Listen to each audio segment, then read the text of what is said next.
Okay, are we recording? Yep, okay.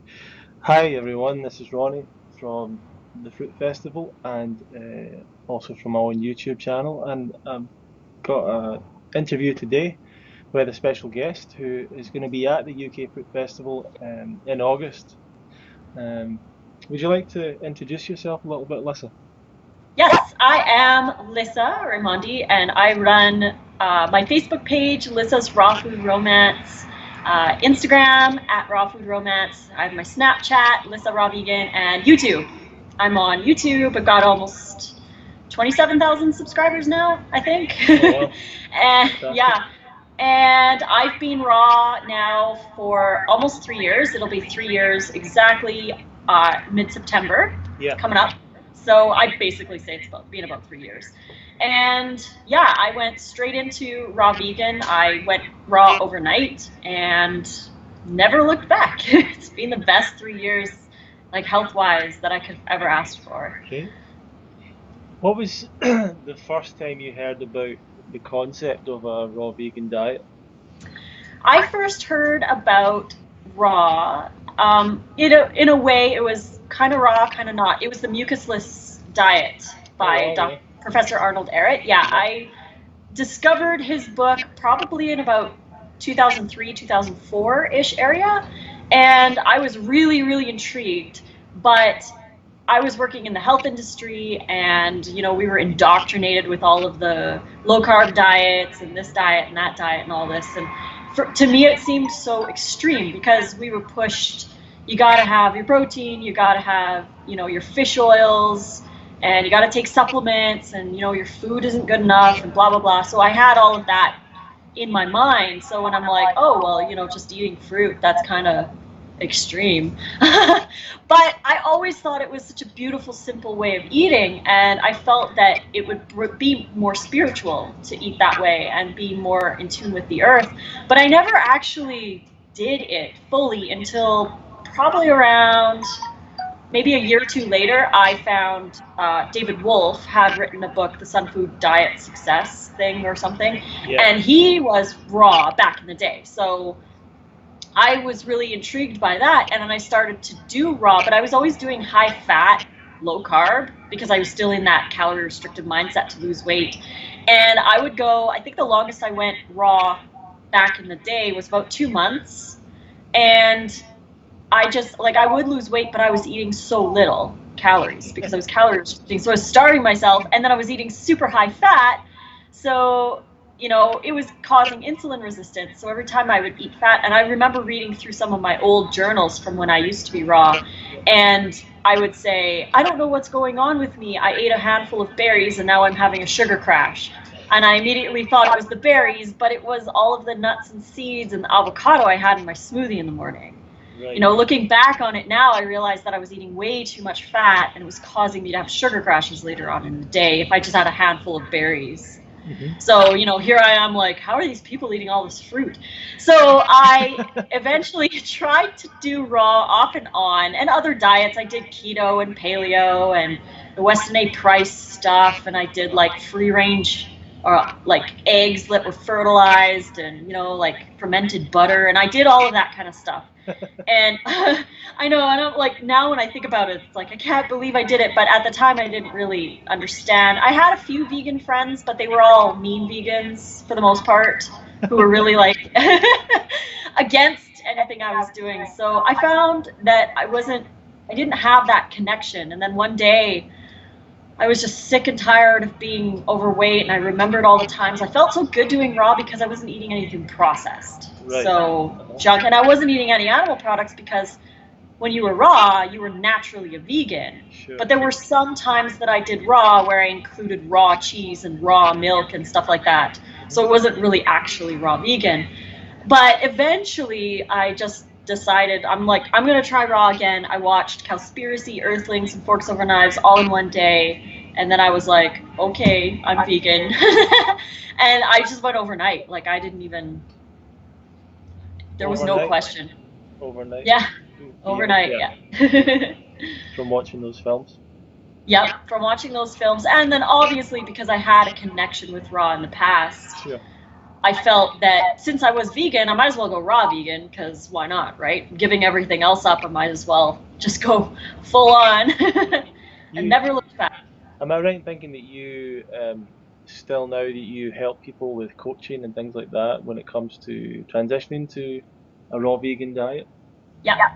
Yep, I offer coaching and I help a lot of people determine what they need and how they need to transition, because it's going to be different for everybody. Not everybody can go overnight like I did. Yep. So some people need to take that time to say goodbye to certain foods, or, they'll fail, and then the next time we talk, they'll go through their struggles, or, what triggers their need to go back to those other foods.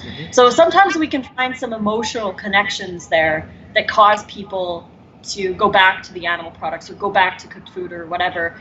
And a lot of the time it has to do with social interactions, reward, punishment cycle, childhood memories, and that's where comfort food comes in. And I know that a lot of people, especially living in the north like I do, we all say, oh, well, it's so hard to be raw in the winter, but it isn't.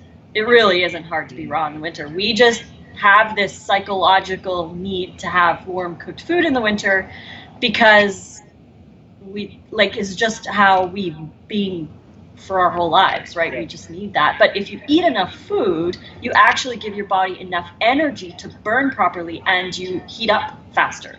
Right. So a lot of people in the winter, they eat very little and then they get really cold because their body is just like, well, I don't have enough energy to heat you up. Yeah, so it's like hibernation in a way. You get those really super dense calories and it takes forever to digest, and you just naturally feel cold, right? So I think, like I'll say, like if during the winter somebody is having issues with eating foods, I say, like, make sure that you don't eat food straight out of the fridge because it's cold, right? You want to have it room temperature, or make raw soups, use your dehydrator, warm stuff up, use spices to heat up your body if you need to, that kind of thing. Like there's a lot of simple things that people can do. And sometimes you can drink tea if people, if you dry your own herbs, they're technically raw, just use warm water to make your own teas, right? So there are ways around it. Fantastic, yeah. When you're helping people out, you mentioned, some of the I don't know if you call it mistakes or just things that you learned along your journey to a raw vegan diet, but what are the kind of common problems that people have, and have you got any innovative solutions you want to share that help people?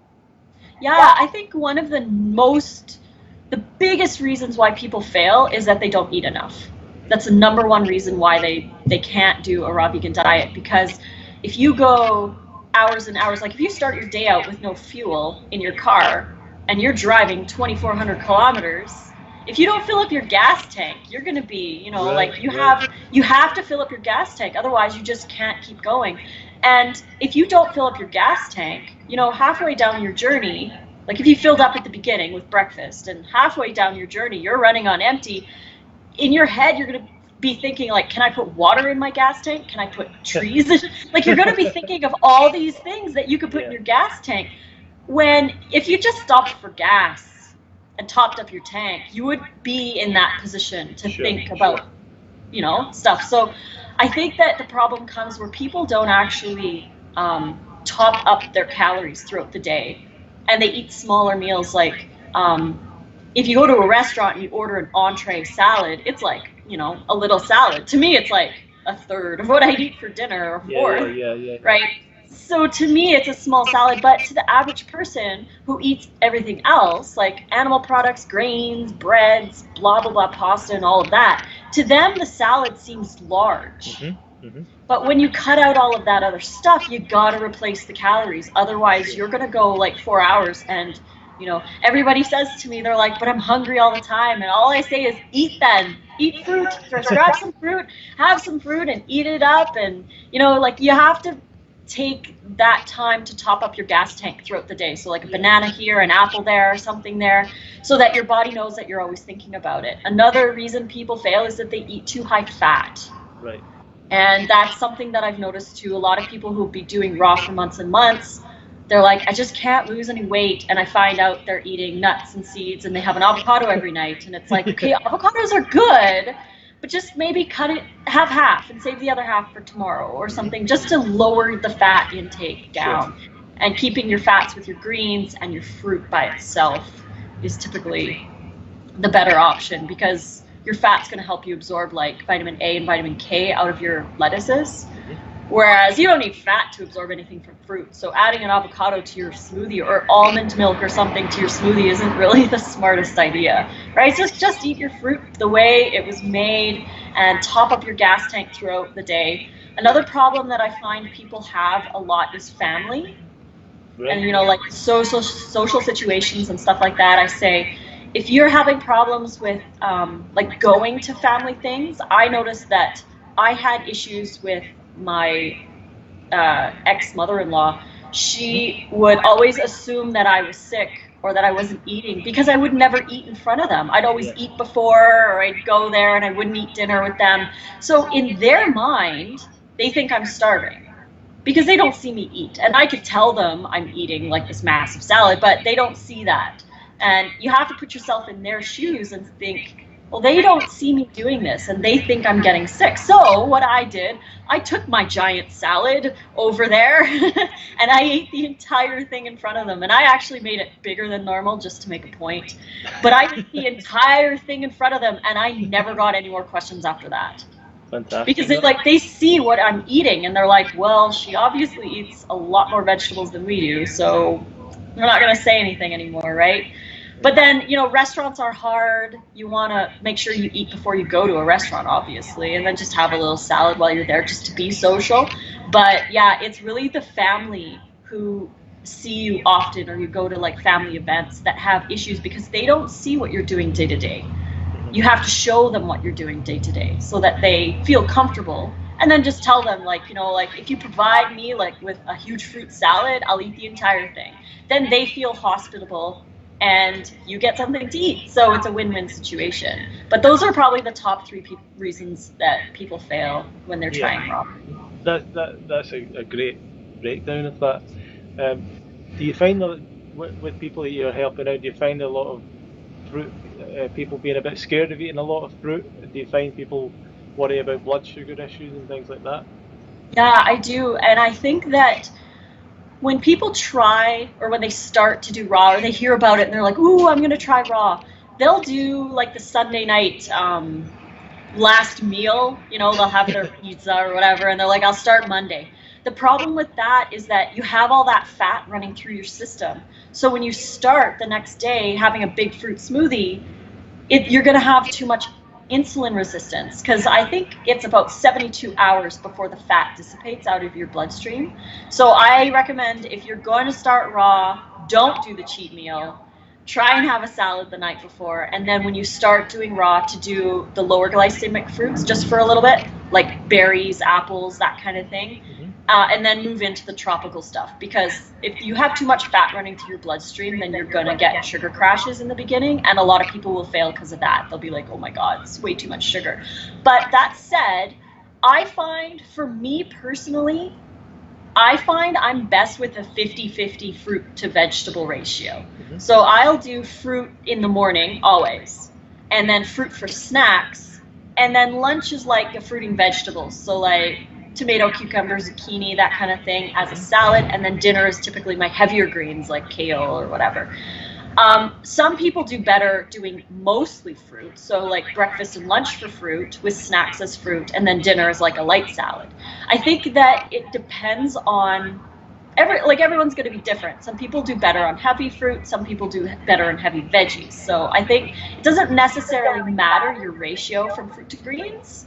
It just depends if you're eating fruit to greens. Like, you should just be eating them in general. And if you want to have a salad, go for it. If you want to have fruit, go for it. Some days all I want to do is eat fruit. Other days I've gone 3 or 4 days just eating fruit, and then I crave salads. So, it's a balance, and you discover it as you go. When you move through the lifestyle, you find some days you want salads, and some days all you want to do is eat watermelon. So You're in Canada now, is that right? Yeah, I'm in Alberta, and it's actually just gotten nice out now, so things are just turning green now, and it snowed about 2 weeks ago. So yeah, it's pretty cold up here, and people are always inspired that I can be raw up here because, it's cold and we don't really have a lot of fresh stuff that's local. Like we do get a lot of stuff shipped up, and I always say like I am blessed to be able to eat bananas this high north. Sure, So like sure. I don't like to complain about that because I could really only have potatoes. If I was living in the wild up here, there is no way that I could be raw because I'd be living on potatoes and yams and stuff that could be stored for long periods of Sure, time. sure, sure. So yeah, but because I'm blessed to be able to have fruits and abundance and everything, I don't really necessarily complain that I don't have the variety that some people do, like living in the tropics. And it is a little more expensive to buy certain things, like an organic pineapple is $5. So it can get really expensive, if you're trying to do more tropical things. Sure. But then I wait for the pineapples to go on sale when they're $2, and that's when I buy them. So yeah, it just takes planning, and I live on bananas and lettuce mostly because that's the cheapest, and I make do with what I got. So So what is there a bit of a change at this time of year in terms of the fruit that you're getting in the yeah, shop? right now is we're coming into, well, starting in mid-June is going to be tree fruit season. So we're going to have a lot of plums, nectarines, peaches, apricots, that kind of stuff, and I will probably be eating a lot more of those. And I take advantage to the seasonal fruits because in the winter I really don't have very much option. It's bananas, unripe tropical fruit, really expensive mangoes, really expensive watermelon. But in the summertime, some stuff gets really, really inexpensive, so I take advantage of that. And I think this year I might try to get to one of those you pick farms where you can pick your own berries. Like you pay like $10 and you take your bucket and you can pick as many berries as you want. And I will freeze those berries and save them for the winter, which might help financially, right? So again, you do what you can. Sure, If sure. there's an option to be raw, I will always choose the raw option. Fantastic. So we're going to be lucky to have you coming over to the UK in the summer and being part of the fruit festival. So Uh, excited, yes. yeah, it's going to be good. Uh, Mm. I think that two of the main things you're going to be talking about, one is actually developing the right mindset, Mm. um, and also speaking a little bit about weight loss advice, your weight loss journey. Yeah. So, do you want to summarize a little bit of the kind of things you'll be sharing? Yep. For the weight loss, we're going to be talking about my struggles with raw in the past and what I went through, and then what I tell people who are trying to lose weight, especially people who have been raw for a couple months and haven't been losing enough weight, Hmm. and what they can tweak in their diet to change that so that they can start to lose weight.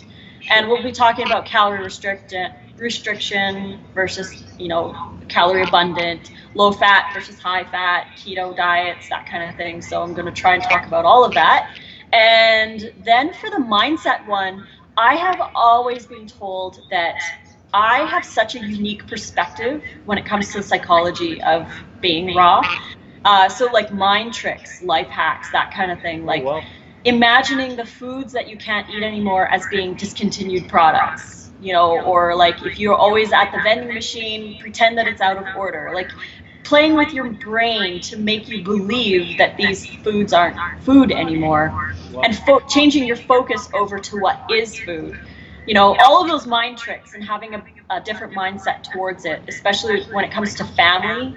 Like when you're cooking for somebody else, think of it as not a chore, because I don't like using the word chore, but think of it as like an act of kindness that you're doing for your family member that doesn't link it with food for you, because we have so many psychological connections to food that we have to consciously break. So like I mentioned earlier, there's the reward punishment cycle, tradition, culture, childhood memories, comfort, winter, like all of those things. We can break them all. We just have to work with ourselves daily with meditation, or in your yoga practice. When you go to the grocery store, I like to tell people, you only do this if you're full, because it's going to be hard if you're hungry. But if you're full and you're feeling really good and confident, walk down those aisles in the grocery store and look at all the food and say, that's not food, that's not food, that's not food, that's not food. And just look at it and say, I don't eat that. I choose not to eat that. I am stronger than that. And really just like empower yourself. And then go in the produce section and say, this is food, this is food, this is food, this is food. And it'll help to train your mind, because if we tell ourselves something enough times, we eventually believe it. So that's exactly why the protein myth continues on, and why people believe they need meat for protein, because we've just told ourselves that as a society for so long that it's just, you know, everyone believes it without ever questioning it. So you have to tell yourself that fruit and vegetables are food, and that is your food, so that if you tell it yourself enough times, you'll just believe it, and it'll be your life. Like, for me, it's like not even a question. If I'm hungry, I just automatically think of what I could make with my raw food. But again, it takes time. So Fantastic. No, it sounds like you got quite a, I don't know, people might say you've got a strong willpower, and they might think that they don't. I don't know. What do you say to that? you know what? I don't think that. I wouldn't say I have strong willpower, because I don't actually. Whenever I would try to do like a diet or something in the past, I wouldn't go very long, and I would just be like, oh, I need Doritos or Chinese food, and then I would make excuses to eat it, and then I would regret it after, and then I'd feel guilty and I'd hate myself. And I went through all of that. I don't have good willpower. I think that what trumps willpower is keeping yourself full, because if you're full, you're not going to crave anything. And that's like the biggest tip, is to just fill yourself up with fruit, and then you won't actually, like, because when you're hungry, you don't want to eat anything. Or I mean, when you're full, you don't want to eat anything, right? Yep. It's when you're hungry when you lose your willpower. Sure. So yeah, if you can make a conscious decision to always make sure that you're filling yourself up with fruit, you won't really have a problem with the willpower thing. And also, another thing with the willpower is that you need to focus on today and not tomorrow. Don't be worried about being raw for 30 days or this 30-day challenge, or being raw for 6 years, or beating fully raw Christina like 10 years or whatever. Don't think about all of that. You just got to focus on today. And I think that's what helped me to stay raw, was that every single morning I would wake up and say, today I am a raw vegan. Just today. We'll worry about everything tomorrow, but today I am raw. Then I would plan out my meals, and I have a meditation on this on my YouTube channel. It's 5 minutes. You just listen to it first thing in the morning, and it really sets your mindset for the day. And you say, today I'm a raw vegan. Today I'll have this for breakfast, this for lunch, this for dinner, and that's my plan. And then when you wake up tomorrow, you're going to do the same thing. And then the next day, you're going to do the same thing. And eventually, it becomes so normal to you. If you just focus one day at a time, it's completely possible. So between the focus and keeping yourself full, willpower is really not even necessary for the most part. Yeah. That's excellent. I mean, looking forward to obviously to meeting you in August, and I know a lot of people are who've registered for the event. And just a quick plug at the end, there's still spaces left. So fruitfest.co.uk. You have a discount code as well, so you get a substantial discount if you go through and use Melissa's code, which is Raw Food Romance. Yes. And looking forward to that. And any questions, you can obviously direct them towards me. Any other questions in this video, you can put in the comment section down below. I can pass any questions on to Melissa, and that's it. Any final thoughts, Melissa, before we finish?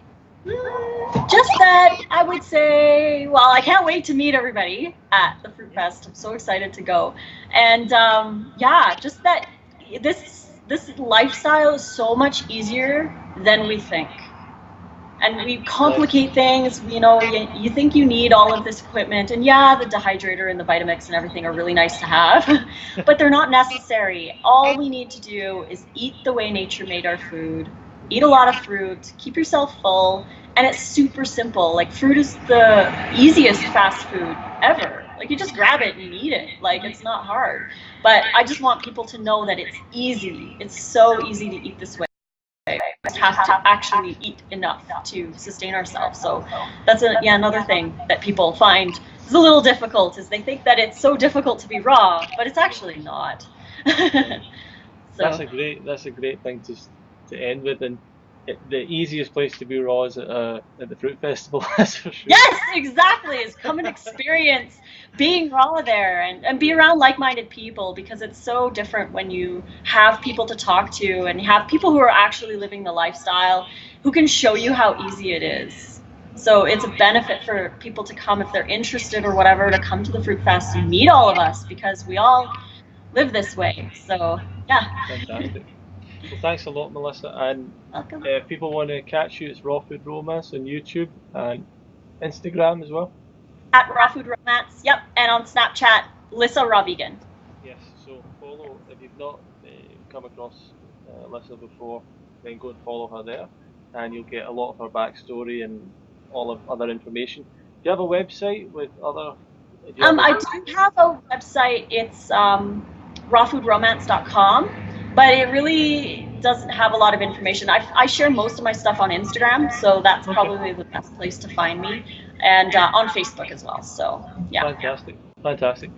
Okay, thanks everyone, and you can share this video and feel free to subscribe as well, and we'll see you later on. Thank you very much. Thanks, Melissa. Bye.